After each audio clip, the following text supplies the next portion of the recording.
Hello psychology people, welcome back. We are doing chapter 2 methods of inquiry in psychology और आज हम पढ़ने वाले हैं कोरिलेशनल रिसर्च के बारे में। अब कोरिलेशनल रिसर्च क्या होती है? कोरिलेशनल रिसर्च वो रिसर्च होती है जिसमें हम दो वेरिएबल्स के बारे में रिलेशनशिप स्टैब्लिश करने की कोशिश करते हैं।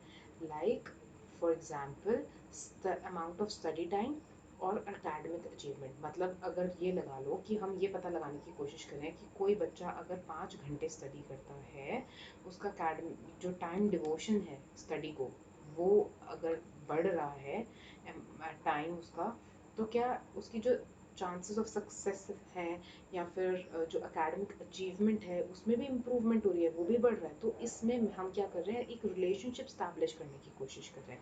पर एक इम्पॉर्टेंट बात जो यहाँ ध्यान देने वाली है वो ये कि हम सिर्फ एग्जामिन कर रहे हैं, इस्टेब्लिश करने की कोशिश कर रहे हैं रिलेशनशिप को, हम सिर्फ उसका इम्पैक्ट देखने की कोशिश कर रहे हैं, हम मैन्युपुलेट नहीं कर रहे हैं। हम इंडिपेंडेंट जो हमारा वेरिएबल होता है उसमें जैसे मैन्युपुलेशन करते हैं, तो हम मैन्युपुलेशन नहीं कर रहे हैं, बस हम एग्जामिन कर रहे हैं। ठीक है, बस हम एग्जामिन कर रहे हैं कि स्टडी आवर अगर इंक्रीज होते हैं तो उसका इम्पैक्ट क्या पड़ता है, क्या हमारे अचीवमेंट भी हाई हो रहा है अगर हम ज़्यादा टाइम डिवोट कर रहे हैं अपने स्टडीज़ को। तो we are just trying to establish a relationship between कि पढ़ाई के घंटे अगर मैं बढ़ा दूँ तो उसका क्या असर पड़ता है हमारे अचीवमेंट पे। तो मैं एक रिलेशनशिप स्टैब्लिश करने की कोशिश कर रही हूँ, पर इसमें मैं मैन्युपुलेशन कुछ नहीं कर रही हूँ। ठीक है, so we are not manipulating anything. सिर्फ हम एक एसोसिएशन देख रहे हैं कि किस तरीके से लिंक्ड है, किस तरीके से एसोसिएशन क्या है इनकी, या किस तरीके से लिंक्ड है ये एक दूसरे से। That is all I am trying to find out. उसको बोलते हैं कोरिलेशन रिसर्च। ठीक है, अब कोरिलेशन रिसर्च में या तो आपको पॉजिटिव रिलेशनशिप आएगा या नेगेटिव आएगा या फिर जीरो आएगा। अब एक एक करके देखते हैं कि ये तीनों क्या टर्म्स है। पॉजिटिव कोरिलेशन, पॉजिटिव कोरिलेशन क्या होता है? पॉजिटिव कोरिलेशन मतलब अगर एक चीज़ अगर बढ़ रही है तो दूसरी चीज़ भी बढ़ रही है। ठीक है, अगर स्टडी का टाइम बढ़ रहा है तो कहीं ना कहीं अचीवमेंट, जो हमारी सक्सेस है, जो हमारी इम्प्रूवमेंट है, वो भी बढ़ रही है।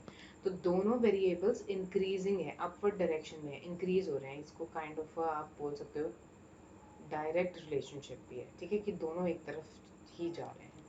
ठीक है, और ऐसे ही नेगेटिव कोरिलेशन क्या हो जाएगा? नेगेटिव कोरिलेशन में एक चीज़ ऊपर जाएगी तो दूसरी चीज़ नीचे आएगी। फॉर एग्जांपल हमारा स्टडी टाइम अगर इंक्रीज हो रहा है तो हमारे खेलने कूदने का टाइम नीचे जा रहा है। अगर स्टडी टाइम हमारा 5 आवर्स है तो 1 आवर हमारा जो है रह गया हमारा खेलने का टाइम। तो इसमें इन्वर्स रिलेशनशिप है। जितना मेहनत, जितना एफर्ट, जितना टाइम हम पढ़ाई में डाल रहे हैं तो ऑब्वियसली फिर हमारे पास आलतू फालतू एक्टिविटीज़ का टाइम कम है। तो ये हो गया इन्वर्स रिलेशनशिप, या कि आप बोल सकते हो नेगेटिव कोरिलेशन। ठीक है, कि इनके बीच में एक नेगेटिव कोरिलेशन है, एक चीज़ ऊपर जा रही है तो एक चीज़ नीचे आ रही है। और ज़ीरो कोरिलेशन की भी हम बात करेंगे। पर एक बात और आप समझ लो कि कोरिलेशन जो है वो हम दिखाते कैसे हैं। मतलब जब हम कोरिलेशन निकालते हैं तो वो कोरिलेशन कैसे निकालते हैं? ठीक है, एक तो स्टैटिस्टिकल टूल्स हम लगाते हैं अपने वेरिएबल्स पे, जो डेटा कलेक्शन करते हैं उन पे, जो नंबर्स वगैरह होते हैं उस पर स्टैटिस्टिकल टूल्स वगैरह लगाकर फिर हम देखते हैं। और कोरिलेशन कोफिशिएंट बोलते हैं इसको। ये रिप्रेजेंट करते हैं हम, ये रेंज करता है, इसके वैल्यू होती है, तभी हमें पॉजिटिव और नेगेटिव नंबर्स में आता है, क्योंकि जो भी हम डेटा कलेक्ट करेंगे वो नंबर्स में होगा, राइट? सो जैसे फॉर एग्जाम्पल पॉजिटिव 1.0 से लेके 0.0 टू नेगेटिव 1.0 तक इसका रेंज होता है। जैसे कि पॉजिटिव कोरिलेशन में जब हम देख रहे थे कि हाँ भाई हमारा स्टडी टाइम इंक्रीज हो रहा है तो हमारा अचीवमेंट, जो सक्सेस है, वो भी इंक्रीज हो रही है। ठीक है, दोनों डायरेक्ट रिलेशनशिप है, अपवर्ड्स मूविंग है। ठीक है, दोनों में पॉजिटिव रिलेशन है कि एक चीज़ अगर बढ़ेगी तो दूसरी भी चीज़ बढ़ेगी। मान लो रिसर्च के बाद रिजल्ट आता है +0.85, तो इसका मतलब इनके बीच में बहुत ही स्ट्रॉन्ग जो है पॉजिटिव रिलेशनशिप है। अब ये नंबर्स लाइन तो आपको पता होगी ना, जैसे 0.1, 0.2, फिर 0.3, ऐसे करके करके करके चलते चलते चलते 0.99 पे आने के बाद ये टर्न हो जाता है 1.0 में। ठीक है, पॉजिटिव 1.0। सो ये हमारा जो रिजल्ट आया पॉजिटिव 1.85 आया, तो ये क्या हुआ? बहुत क्लोज हुआ ना 1 होने के। तो इसका मतलब बहुत स्ट्रॉन्ग ये जो है इसका पॉजिटिव कोरिलेशन है, और काफ़ी स्ट्रॉन्ग जो है इसका पॉजिटिव कोरिलेशन है। ठीक है, ये हुआ हमारा पॉजिटिव कोरिलेशन। अब बात करते हैं नेगेटिव कोरिलेशन की। नेगेटिव कोरिलेशन में क्या हुआ, जैसे एक चीज़ बढ़ रही थी तो दूसरी चीज़ घट रही है।